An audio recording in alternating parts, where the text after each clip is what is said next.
pugson siguro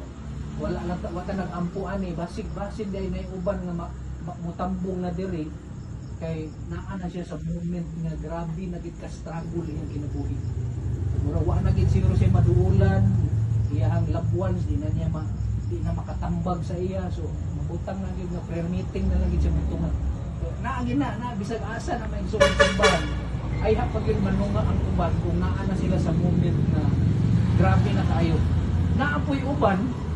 nga mo tambong sa prayer meeting nga gipanalanginan kay pareha atong instance bitaw sa Bible wala gi atong nangisda sila si James si Peter yan napuno ang ilang baruto dayon niingon dayon to si James bato nga palayo kanako Ginoo kay makasasala ko Peter pastor o imbis kay panalangin na unta to lipay na unta kayo siya ay pa siya naka-realize nga pinating daghana din niya sala nga gibubuan na siya sa panalangin sa Ginoo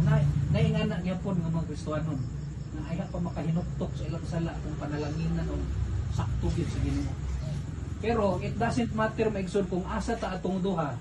ang gusto gyud sa Ginoo mabalik ang atong first love kung asa man na siya nga stages karon atong tun-an maigsoon tulo ka butang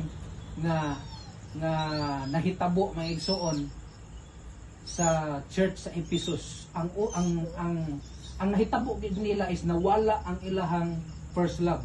the church in Ephesus experienced a loss of the first love